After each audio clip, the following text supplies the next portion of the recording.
dengan anggapan bahwasanya tasawuf itu merupakan ajaran dari luar Islam yang dalam tanda kutip dimasukkan ke dalam ajaran Islam. Bapak Ibu yang dimuliakan Allah Subhanahu wa taala, tasawuf ini berkembang sudah lama. Bahkan disebutkan oleh beberapa peneliti, tasawuf ini sudah ada sejak masa sahabat radhiyallahu ta'ala anhu. Seorang mufti Mesir, mantan mufti Mesir, dan pernah datang ke Indonesia satu kali, yaitu Syekh Ali Jum'ah, yang saat ini disebut sebagai salah satu ulama panutan dunia, mengatakan bahwasanya secara amaliyah dan secara konsep tasawuf itu sudah dipraktikkan oleh para sahabat radhiyallahu anhum, sambil beliau menjelaskan urutan sanad atau mata rantai dari tasawuf itu yang diperoleh seorang tabi'in yang bernama Al-Imam Al-Hasan Al-Basri dari sahabat Rasulullah SAW, Sayyidina Ali bin Abi Thalib radhiyallahu anhu dan Sayyidina Abu Bakar radhiyallahu anhu. Dua orang sahabat ini disebut sebagai sumber utama penyampaian ajaran tasawuf yang berkembang di dunia Islam selama kurang lebih 1300 tahun. Jadi selama kurang lebih 13 abad ajaran tasawuf itu diterima secara turun-menurun, diterima secara berantai, sampai hari ini ajaran tasawuf itu berkembang dan diamalkan oleh mayoritas umat Islam di seluruh dunia. Tetapi kemudian ketika muncul gerakan pembaharuan yang digagas oleh seorang ulama Mesir bernama Syekh Muhammad Abduh. Syekh Muhammad Abduh ini mendapatkan inspirasi dari gurunya Syekh Jamaluddin Al-Afghani dan Syekh Muhammad Rashid Ridho. Syekh Muhammad Rashid Ridho ini diketahui beliau merupakan salah satu ulama yang mempunyai darah garis Al-Husaini dari Sayyidina Husain bin Ali radhiyallahu anhu. Nah, kedua orang ini, Syekh Jamaluddin Al-Afghani dan Syekh Muhammad Rashid Ridho, beliau menyebarkan pemikiran mereka di dalam satu media yang bernama Majalah Al-Manar. Nah, Majalah Al-Manar ini kemudian diteruskan oleh Syekh Muhammad Abduh, dan pemikiran Muhammad Abduh itu kemudian dipopulerkan oleh pendiri Muhammadiyah, yaitu Kiai Haji Ahmad Dahlan, dan berkembang di Indonesia sejak tahun 1911. Nah, di dalam pemikiran Abduh itu ada beberapa kritik terhadap tasawuf yang sebenarnya merupakan pengembangan dari kritik yang disampaikan oleh Ibnu Taimiyah. Dan ini kemudian dibantah oleh Kiai Hasyim Asy'ari di dalam kitabnya yang berjudul Risalatu Ahlus Sunnati wal Jamaah. Di dalam satu risalah kecil yang menjelaskan bahwasanya tasawuf itu berasal dari ajaran Nabi SAW. Bapak Ibu yang dimuliakan Allah Subhanahu wa taala, kebanyakan cara pandang sebagian besar umat Islam itu tidak merujuk kepada pengetahuan atau kepada ilmu yang diterima di kalangan para ulama. Ini bukan saja terhadap persoalan tasawuf, tetapi juga dalam persoalan yang berkaitan dengan sunnah-sunnah Nabi Muhammad SAW. Kita sering mendengar orang yang berbicara tentang sunnah, kemudian juga selalu menganjurkan pengamalan sunnah di dalam kehidupan sehari-hari,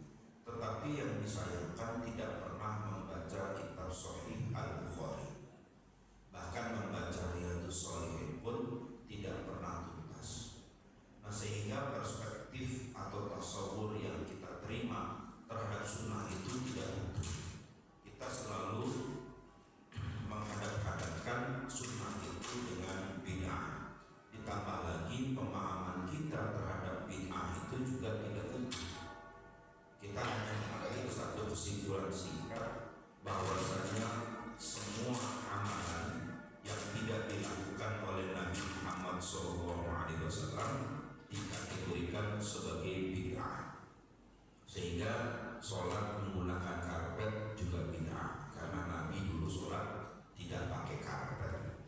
Mengimami sholat menggunakan mikrofon atau pengeras suara juga bid'ah. Dulu Nabi SAW ketika memimpin sholat tidak menggunakan pengeras suara.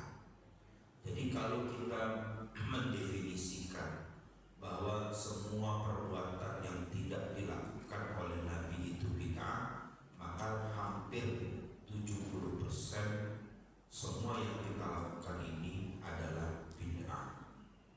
Nah, kalau begitu bagaimana kita bisa mendefinisikan bahwa perbuatan ini bid'ah atau bukan? Kiai Hasyim Asy'ari di dalam kitab Risalatul Ahli Sunnah wal Jamaah membuat atau menyampaikan 3 parameter atau 3 ukuran untuk menentukan satu perbuatan ini bid'ah atau tidak.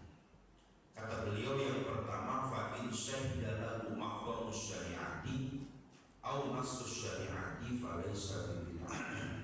Kalau perbuatan itu ada argumentasinya di dalam usul, di dalam pokok, di dalam prinsip syariat, maka perbuatan itu bukanlah perbuatan bid'ah.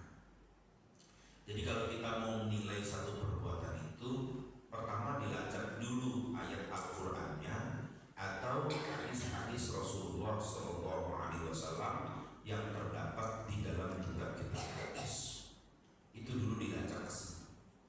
Lalu kemudian yang kedua, bahwa satu perbuatan itu bid'ah atau tidak, itu diukur berdasarkan qawaidul a'immatil aslaf, diukur menurut kaidah-kaidah yang telah ditetapkan oleh para imam, para ulama terdahulu.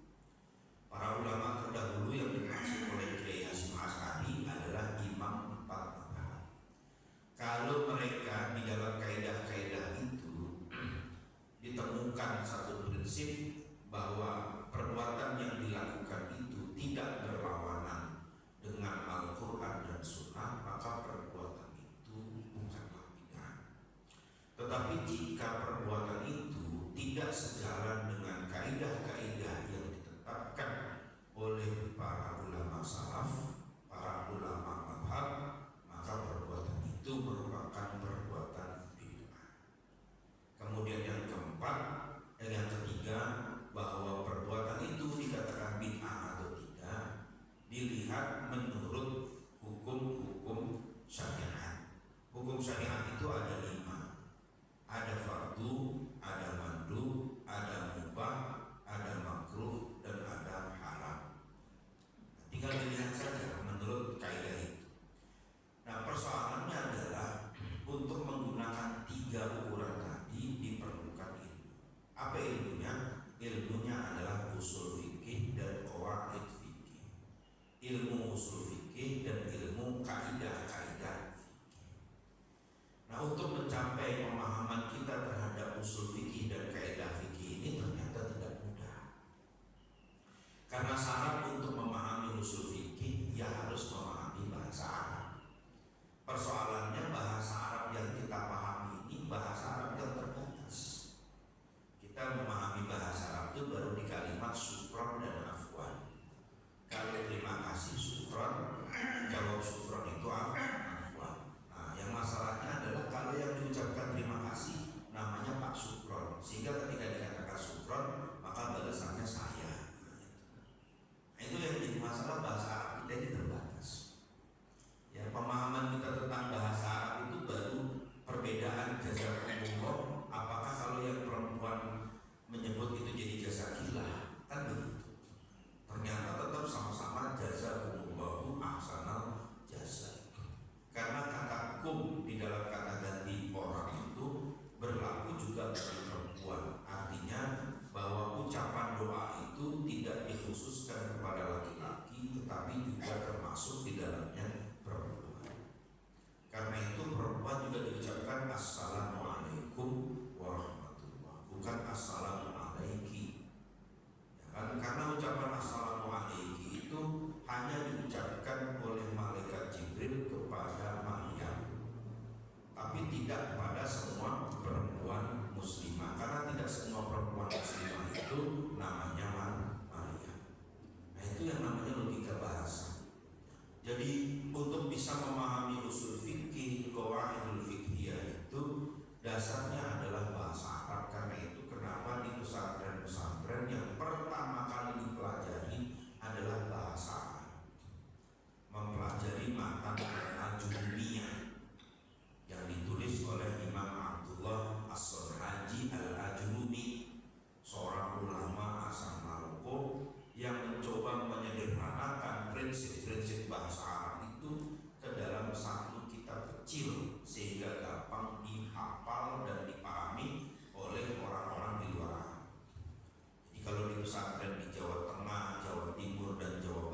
syarat untuk memahami bahasa Arab adalah dengan menghafal kitab Al-Ajurumiyah.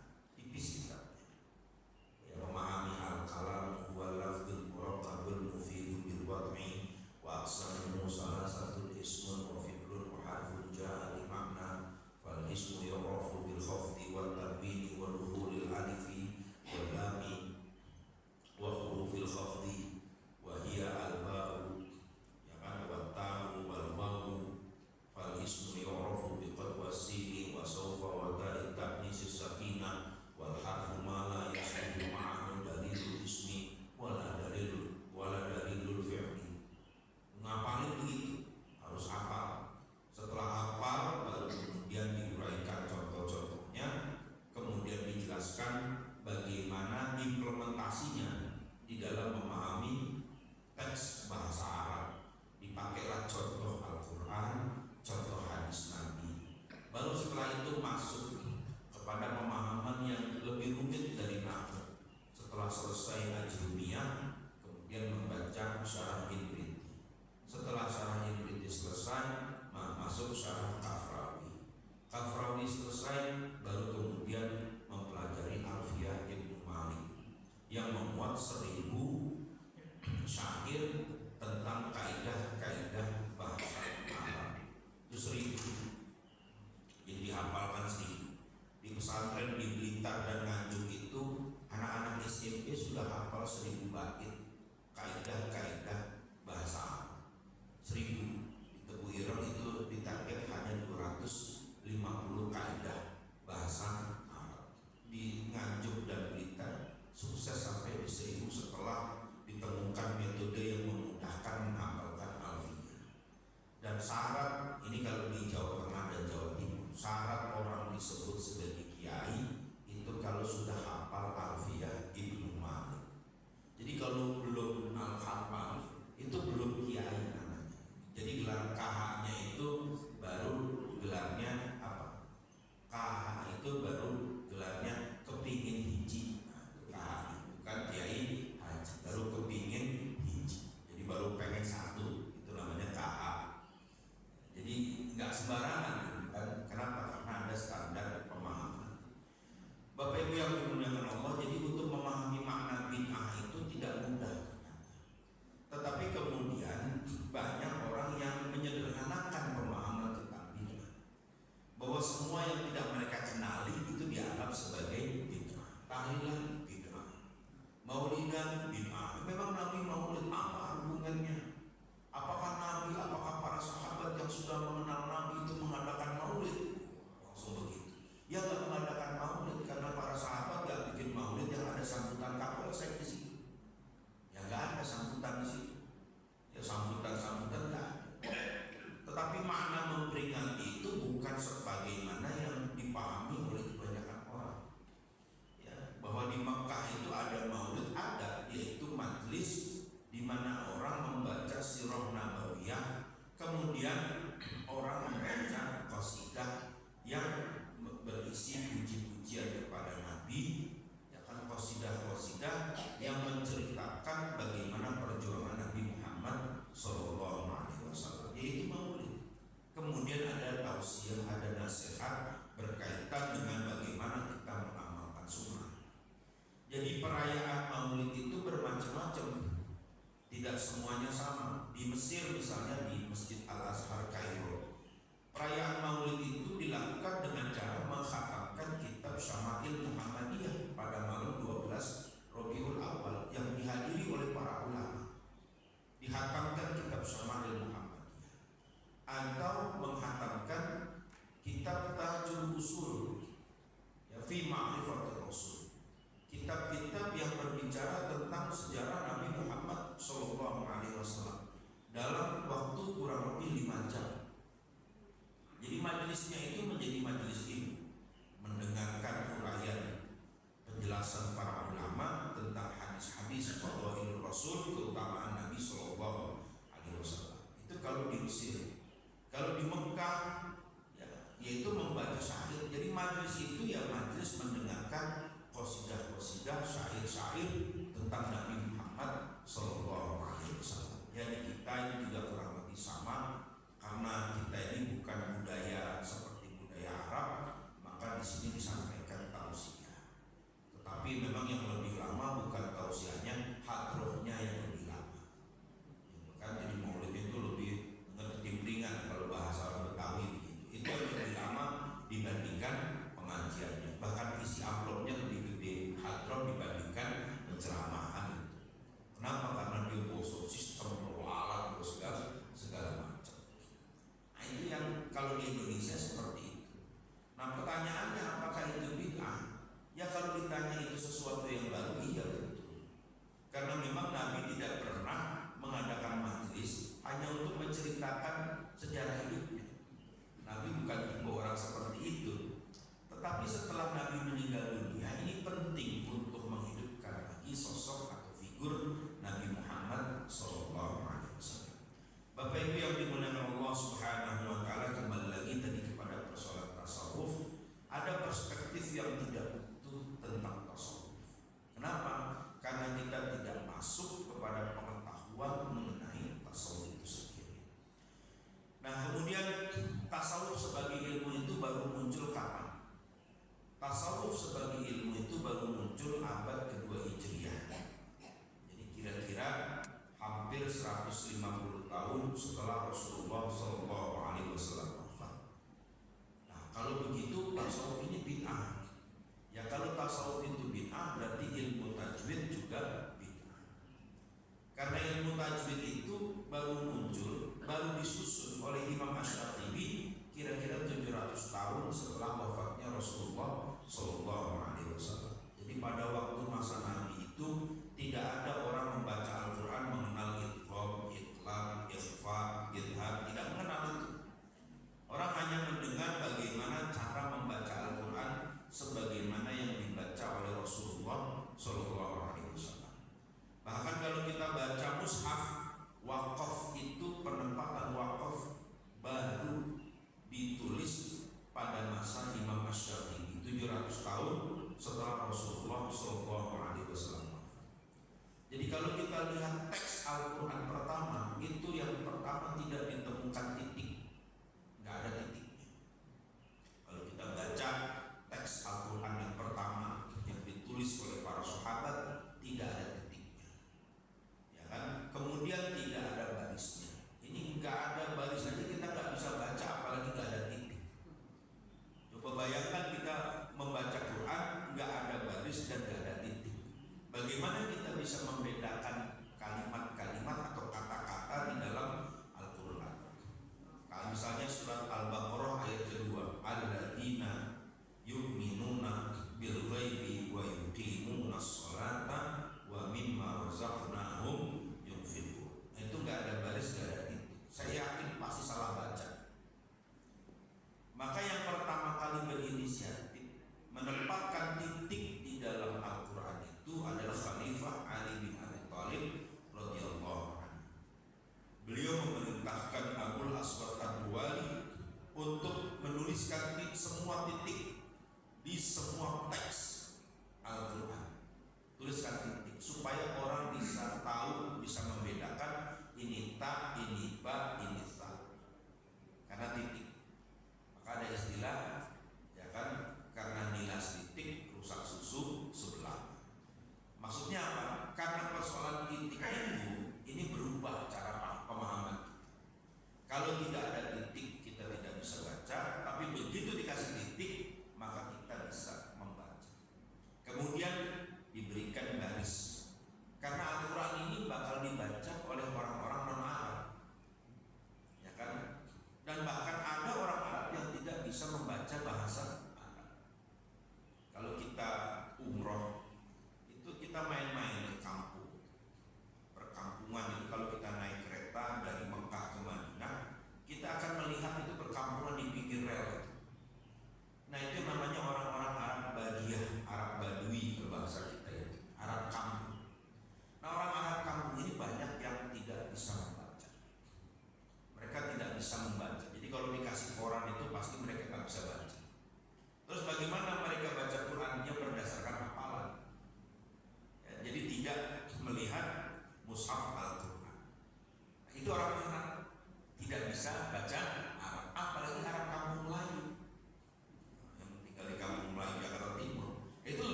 Jadi tasawuf itu kalau kita lihat sebagai ilmu baru berkembang, kira-kira baru muncul 200 tahun setelah Nabi Muhammad SAW.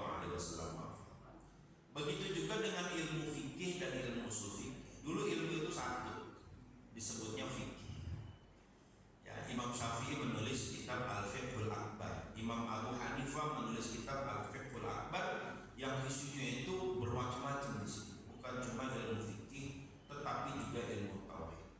Karena dulu para ulama menamakan ilmu itu fikih didasarkan kepada hadis Nabi SAW, "Man yuridillahu bihi khairan yufaqihuhu fiddin." Orang yang diinginkan oleh Allah dengan kebaikan, pasti Allah jadikan dia faqih, orang yang paham dalam urusan agama. Fikih itu maknanya pemahaman yang mendalam tentang agama. Tapi kemudian pada abad kedua Hijriah, ketiga Hijriah sampai sekarang dipecah-pecah ilmu itu. Ada ilmu fikih tersendiri yang membahas persoalan-persoalan hukum, ada ilmu tasawuf yang membahas persoalan kejiwaan, ada ilmu tafsir yang membahas bagaimana cara memahami Al-Quran, ada ilmu kalam yang membahas bagaimana kita memahami kerangka berpikir tentang akidah, ada ilmu-ilmu yang lain setelah Rasulullah SAW. Nah, ilmu tasawuf ini kalau kita lihat dari aspek bahasa, membahas apa yang dibahas oleh tasawuf dan dari mana kata tasawuf itu. Memang banyak pendapat yang disampaikan oleh para ulama tentang asal usul tasawuf. Ya, ada yang mengatakan tasawuf ini dari kata tasawwafa, ada yang mengatakan tasawuf ini berasal dari kata sof. Ya, sof ini barisan karena mereka mendasarkan kepada riwayat bahwasanya para sahabat Nabi Muhammad SAW jika mereka melaksanakan sholat berjamaah selalu berusaha ada di sof paling depan. Jadi kalau sholat berusaha untuk di sof paling depan supaya dekat dengan Nabi Muhammad SAW. Ada yang mengatakan tasawuf ini berasal dari kata sofa. Sofa itu maknanya bersih. Nah, terlepas dari perbedaan-perbedaan itu, ada ulama yang memberikan definisi tasawuf. Ya, antara lain Al-Imam Al-Junaid Al-Baghdadi. Beliau mengatakan bahwa yang namanya tasawuf itu ayyumitukal haqqu anka wa yuhyika bihi. Tasawuf itu adalah sarana di mana Allah Subhanahu wa taala mematikan kamu dari kesenangan terhadap dunia, wa yuhyika bihi, dan Allah menghidupkan rasa cintamu kepada Allah Subhanahu wa taala. Kemudian beliau menegaskan yang namanya tasawuf itu ayyakuna ma'allahi bila alaqatin, kita ini selalu bersama dengan Allah tanpa adanya penghubung. Jadi bagaimana hubungan kita dengan Allah itu terbangun tanpa sarana, tanpa perantara. Kita langsung berhubungan dengan Allah Subhanahu wa taala. Ini makna tasawuf sebagai ilmu.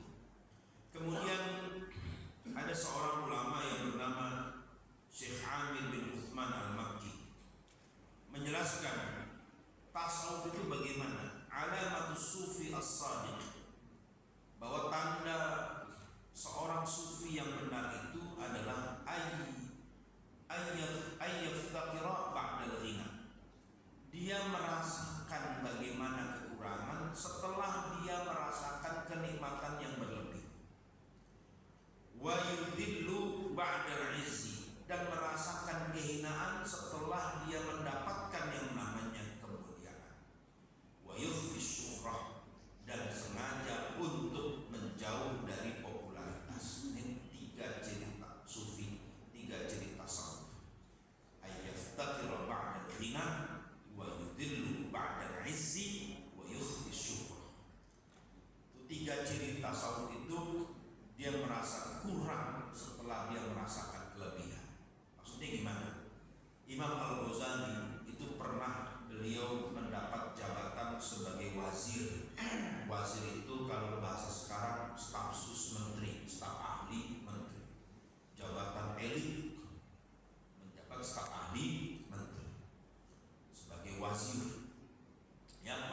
masa kekhalifahan dinasti, kalau tidak salah dinasti Abbasiyah.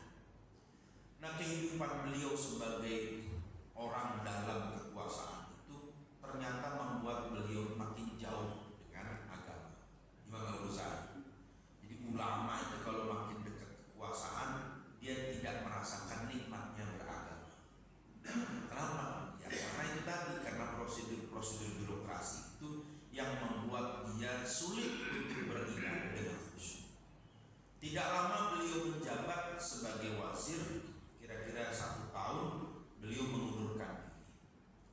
Kemudian beliau berkholwat menjauh dari keramaian orang, yang tidak mau bergaul dengan banyak orang, ya kecuali sholat berjamaah. Beliau kholwat di masjid Damaskus. Nah, disitulah beliau banyak merenung sampai akhirnya beliau menulis kitab Ihya Ulumuddin, yang diberi judul Menghidupkan Ilmu-Ilmu Agama. Nah, lalu beliau hidup dalam kesederhanaan setelah merasakan yang namanya kenikmatan. Jadi setelah kaya, beliau pilih hidup sederhana, banyak berpuasa, menolak pemberian, dan menolak yang namanya popularitas. Ini ciri ulama begitu, dia tidak mau populer. Jadi kalau ulama narsis terus di media, itu bukan ulama. Narsis di media, apalagi selalu melempar pernyataan kontroversi yang membuat gaduh, itu bukan ulama. Kalau dalam bahasa Imam Al-Ghazali disebutnya sebagai ulama ulama dunia, kata Imam Al-Ghazali. Karena yang namanya ulama itu dia menjauh dari yang namanya popularitas, meskipun dia dikenal. Di Banten itu ada ulama yang nggak suka duit, namanya Abuya Nur Pasir. Ya, Abuya Nur Pasir pernah mengajar di UI selama beberapa tahun, kemudian beliau keluar, resign dari UI dan mendirikan pesantren di Banten. Ini yang boleh dibilang ulama yang benar-benar ulama sekarang ini, yang konsisten dengan keulamaan, Abuya Nur Pasir. Ya, diundang ke istana nggak pernah mau datang. Alasan beliau apa? Saya tidak pernah punya keperluan dengan istana, kata beliau. Abuya Nur Pasir. Jadi setelah Abuya Dimyati, sekarang ada namanya Abuya Nur Pasir. Beliau tidak pernah mau diliput media. Ya.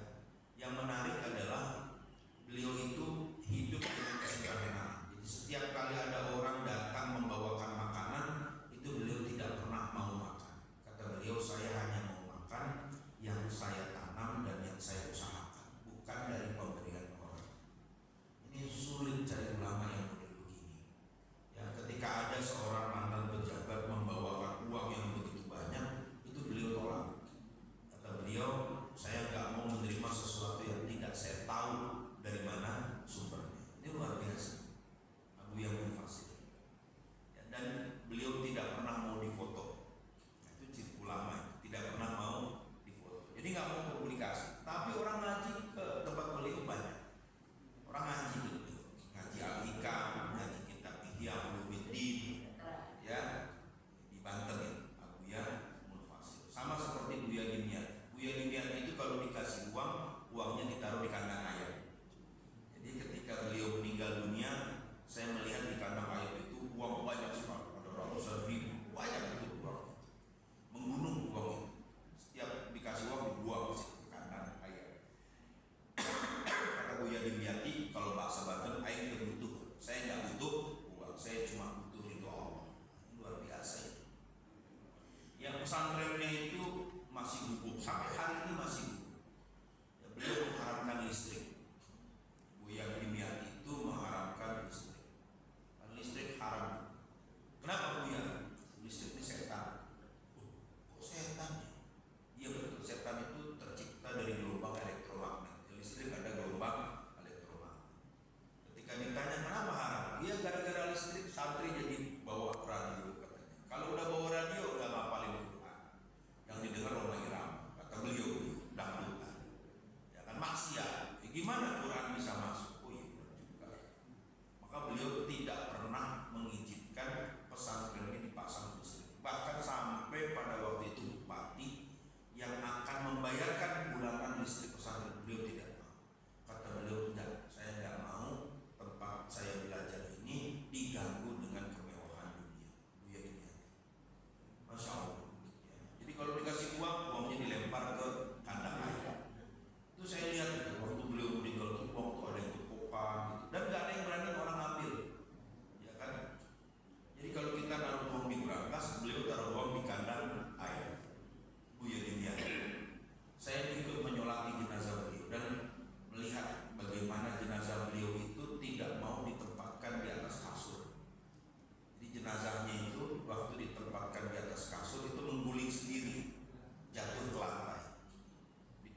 lagi ke kasur, jatuh lagi ke lantai, ke ubin, pindah lagi ke kasur, jatuh lagi ke lantai. Akhirnya dikasih tikar, kemudian diletakkan di ubin situ. Oh, berarti Buya tidak mau kalau sudah mati itu masih menikmati kenikmatan dunia. Kasur itu kan kenikmatan dunia, ya kan? Sama seperti Habib Ali Bungur, Habib Ali bin Husain Al-Attas. Habib Ali bin Husain Al-Attas itu ini guru para ulama di Betawi. Itu beliau sampai meninggal dunia tidak pernah tidur di atas kasur. Beliau tidur di atas dipan, ya, pakai papan, tidur gini sih, nggak pernah pakai kasur. Ketika ditanya, Habib kenapa nggak pernah tidur di atas kasur? Karena Rasulullah tidak pernah tidur di atas kasur. Rasulullah itu tidur di atas tempat tidur yang kasar supaya gampang bangun sebelum subuh. Supaya gampang bangun sebelum subuh. Iya benar juga. Gara-gara spring bed ini yang bikin kita kesiangan ini kan gitu kan. Karena tidur terlalu mehmah kan gitu kan gara-gara spring bed. Cuma kalau itu kita pakai standar itu berat kan. Itu memang hanya orang-orang yang khusus, orang-orang yang dipilih oleh Allah untuk selalu mendekat. Jadi yang namanya tasawuf itu seperti yang dikatakan Imam Al-Ghazali tadi, seperti yang diamalkan, setelah merasakan nikmatnya dunia dia tinggalkan nikmat dunia. Ayyastatira ba'dal ghina. Kemudian tasawuf itu wa yadillu ba'dal izz.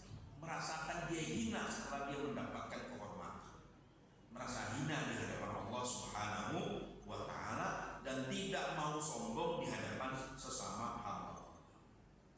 Ya, makanya orang-orang yang belajar tasawuf itu tidak akan pernah membanggakan kesolehan. Ya. Tetap dia merasa dirinya sebagai orang yang banyak dosanya. Yang ketiga, wa yukhfi syuhrah.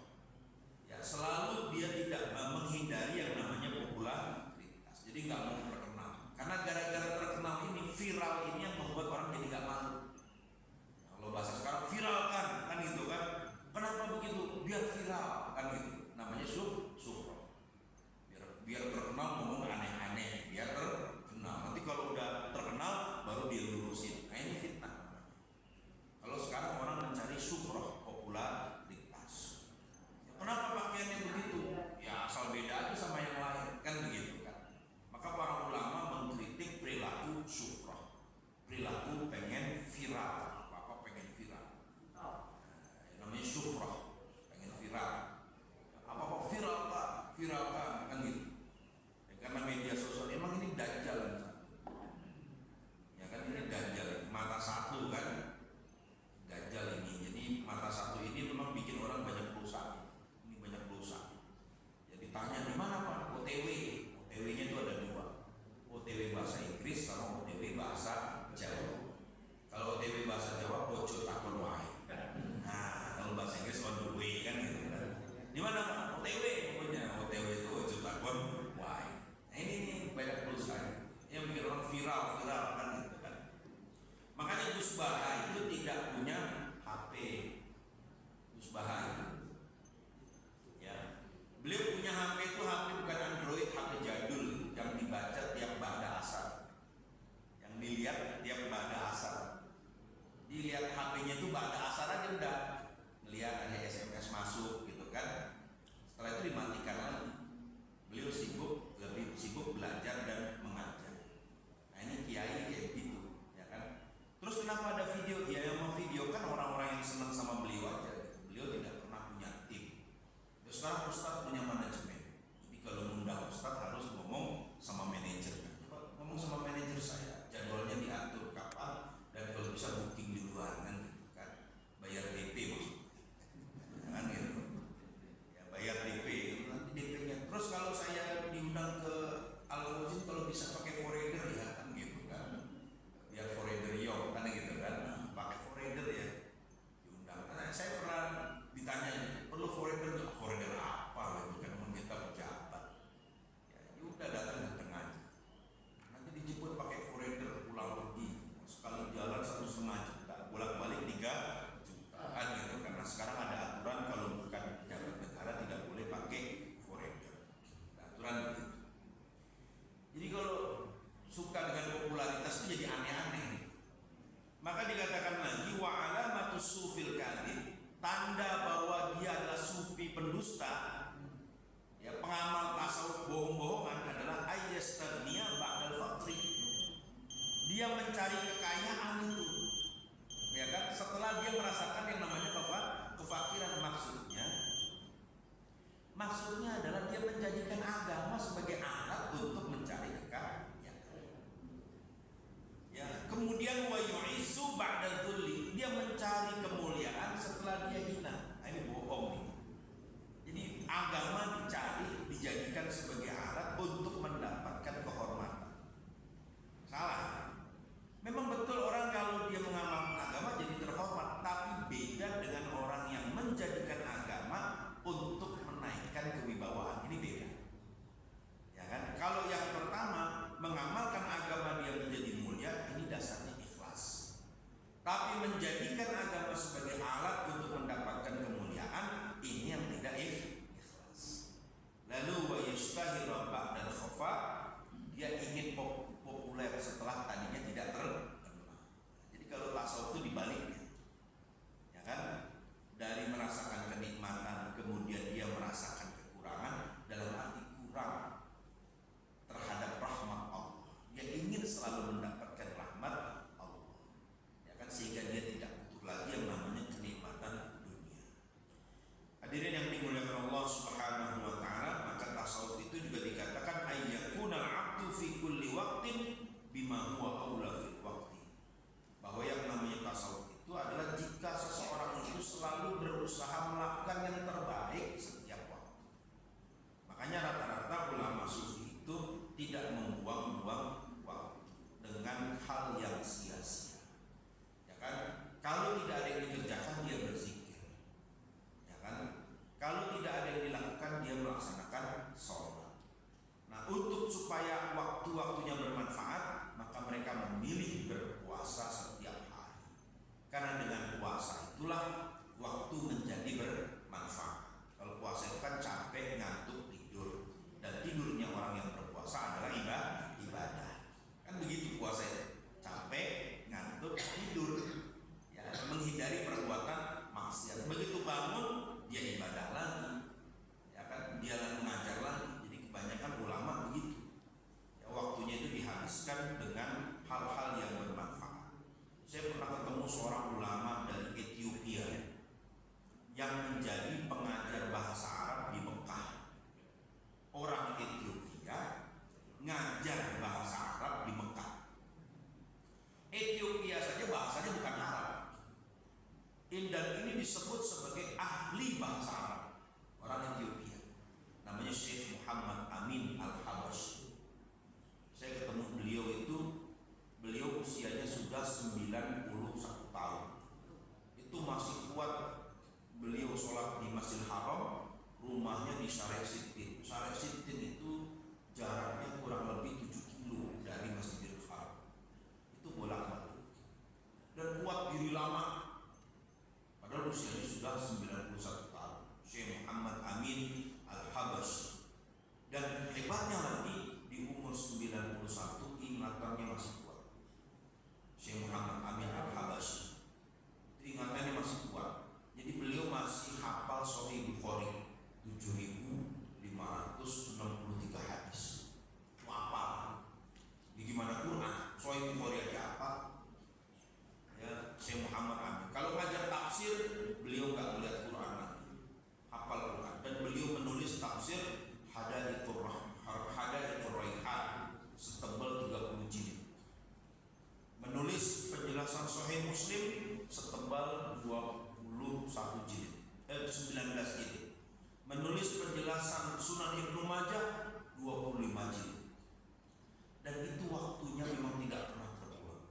Jadi aktivitasnya itu beliau tiap hari berpuasa, kalau malam beliau ngajar. Ya kan? Ngajar itu mulai dari pagi sampai menjelang zuhur, istirahat. Setelah itu ba'da zuhur ngajar lagi, ba'da asar ngajar lagi, ba'da maghrib ngajar lagi. Setelah ba'da maghrib, isya beliau istirahat, tidur.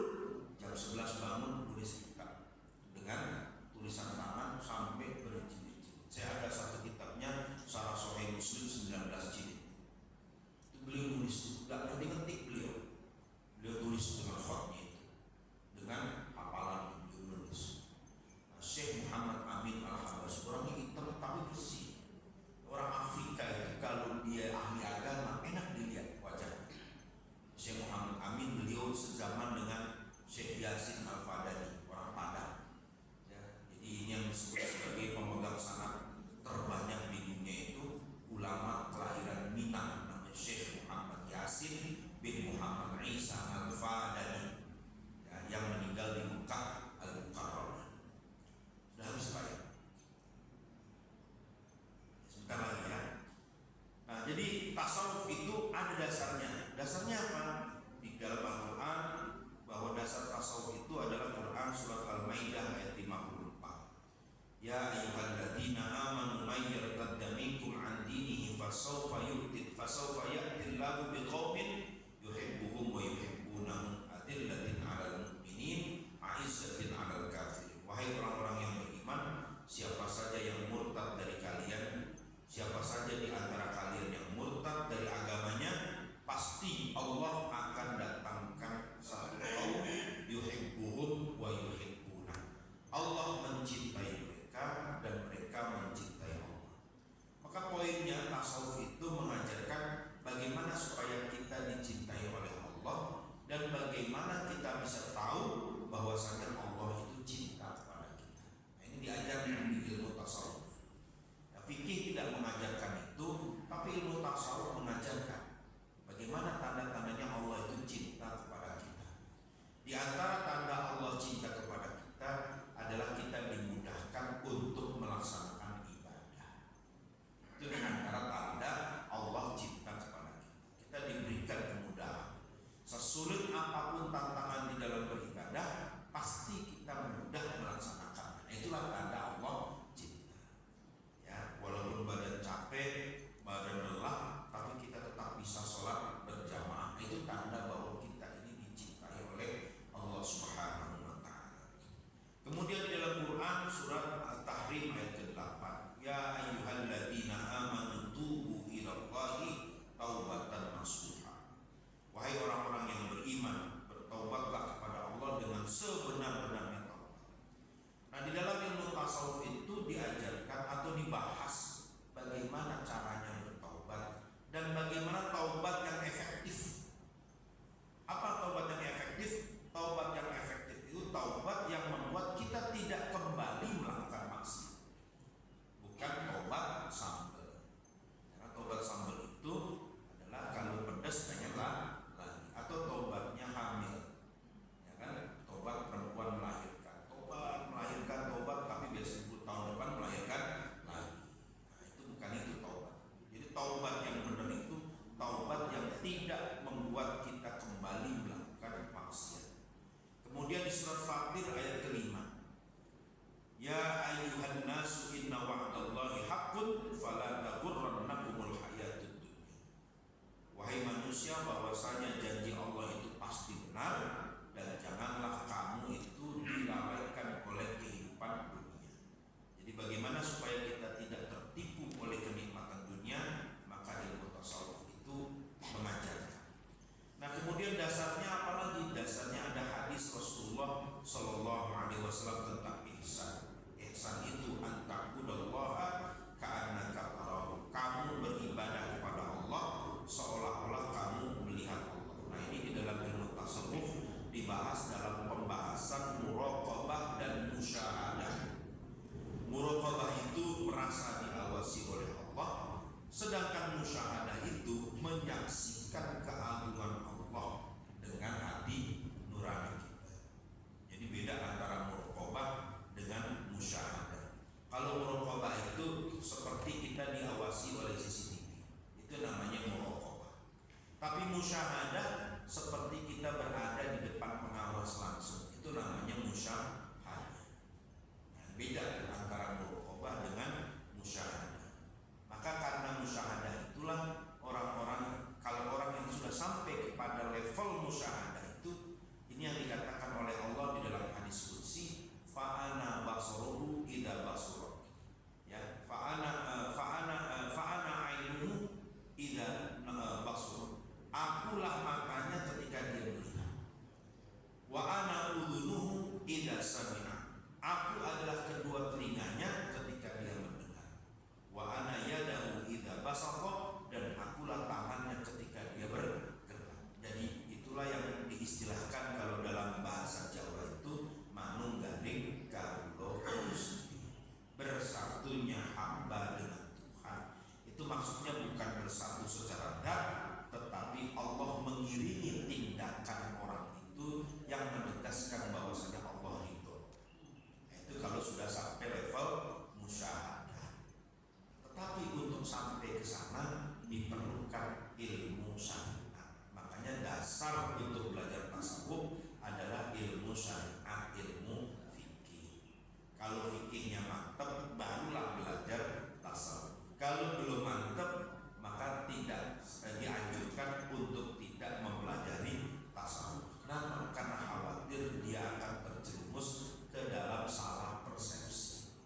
puasa beliau masuk ke dalam pembahasan asrarus siyam, rahasia-rahasia puasa.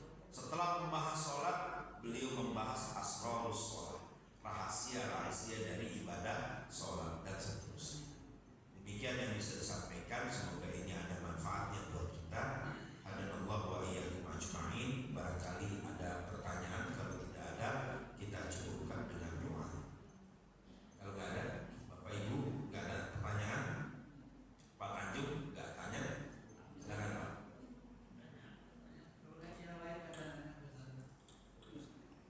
Gini Ustaz, kalau orang bersiapkan seperti tadi itu apa? Semuanya tidak mau dikasih sedekah, tidak mau dikasih walaupun tidak mau. Kalau dia sebagai kepala rumah tangga, Ustaz, bagaimana dia menafkahi keluarganya? Kan itu kewajiban bagi seorang kepala rumah tangga. Kan tadi gaji dikasih tidak mau, apapun tidak mau. Bagaimana? Apakah dia tidak berdosa terhadap keluarganya? Ya, ini Bapak bertanya dengan perspektif duniawi, karena nggak paham tadi kan. Saya kan nggak menceritakan Kiai Abu Yamun Pasir secara detail. Nah, beliau itu Pak, masya Allah, kalau urusan dunia udah beres, urusan dunia sudah beres. Beliau bangunkan itu rumah yang mewah buat istri dan anak. Sementara beliau tinggal di gubuk. Beliau tinggal di gubuk. Jadi di sebelah rumahnya yang mewah itu ada gubuk. Beliau tidurnya di situ. Ketika ditanya, Buya kenapa nggak tinggal di situ? Jawabannya, innamal hayatud dunya la'ibun walahun wa tafakhurun bainakum bil amwali wal aulad. Jawabnya dengan ayat bahwasanya dunia itu cuma permainan dan senda gurau dan saling membanggakan dengan harta dan keturunan. Itu udah dicukupi Pak. Masya Allah, kalau saya cerita kamu nggak percaya.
ini sudah ditanggung oleh Allah. Begitu. Berat Pak ya? Berat Pak. Kita ini sudah ditanggung oleh Allah. Karena ada ayatnya. Wa ma min dabbatin fil ardi illa 'ala Allahi rizquha. Semua yang ada di muka bumi ini Allah yang menanggung rezekinya. Berat Pak. Makanya ada kiai di Magelang namanya Kiai Dalhar. Prof, pasti tahu Kiai Dalhar ya Prof ya. Kiai Dalhar itu Pak, kalau diminta doa itu selalu ngasih pakai bahasa Jawa Pak. Doanya pakai bahasa Jawa karena orang nggak ngerti bahasa Arab. Apa doanya? Allahumma ubat iso mangan iso liwet. Allahumma kitra kitri sugi pek sugi pan. Itu sampai disikirin Pak di masjid. Allahumma ubat iso mangan iso liwet. Allahumma kitra kitri sugi bebek sugi pari. Kenapa? Karena kebutuhan petani cuma itu Pak. Bisa makan, bisa ngeliwet, punya bebek, kemudian bisa panen padi. Kalau udah kebutuhan petani itu ya kebutuhan kata Kiai Dalhar itu, manusia itu yang penting nggak lapar, ya kan? Buat besok makan ada yang dimakan. Udah katanya mau meneh katanya gitu Pak. Ini cara pandang memang para ulama zaman itu sederhana ketika melihat dunia. Kalau kita kan enggak Pak, udah punya Innova harus punya Mercy, nanti udah punya Mercy harus punya BY. Kalau kita kan jadi ribet oleh keinginan sendiri. Nah justru dengan keinginan yang sederhana itu Allah memberikan kelebihan. Ini kalau saya ngomong Kiai Munfasil Pak, ngeri. Dulu istri beliau itu, ya saya sedikit bongkar. Istri beliau itu anaknya Kiai Abbas Abdul Jamil Bunter. Jadi ketika Kiai ini mengawinkan anaknya dengan Buya Munfasil, apa jawab Kiai itu? Kata Kiai itu, nak kamu sudah saya bapak serahkan kepada orang soleh, taati nak. Kalau kamu nggak taat, kamu bukan anak bapak.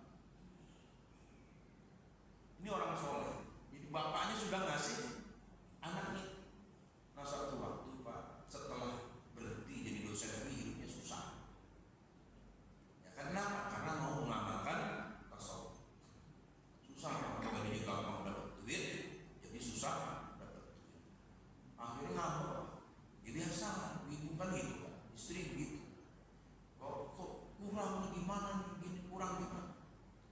Satu waktu sampai memuncaklah ketidaksabaran itu, Kiai Munfasil bilang apa? Kalau kamu mau dunia, buka tuh lemari. Buka lemari. Begitu dibuka lemari banyak emas Pak kemarin. Ambil itu dunia, habis itu kamu cerai dari saya. Ngeri. Istrinya ingat apa kata bapak?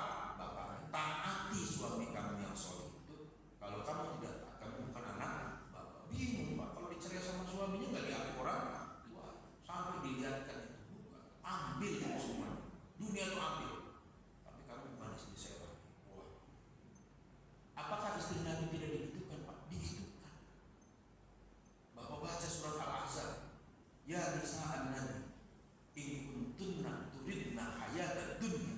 Wahai istri-istri Nabi, kalau kamu lebih menginginkan kehidupan dunia, perhiasan dunia, maka sesungguhnya Allah dan Rasulnya itu lebih utama.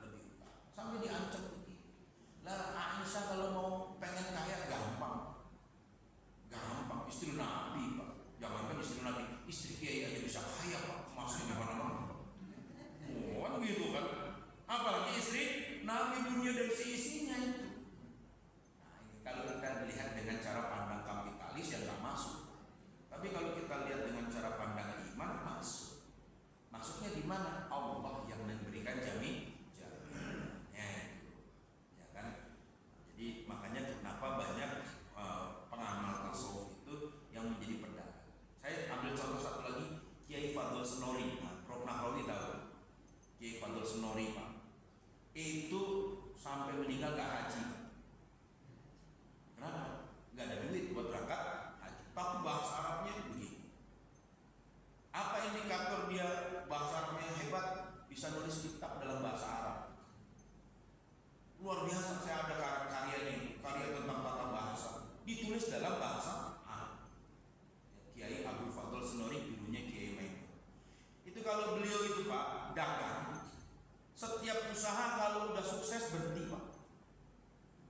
Beliau itu punya bengkel sepeda, bisa benerin sepeda.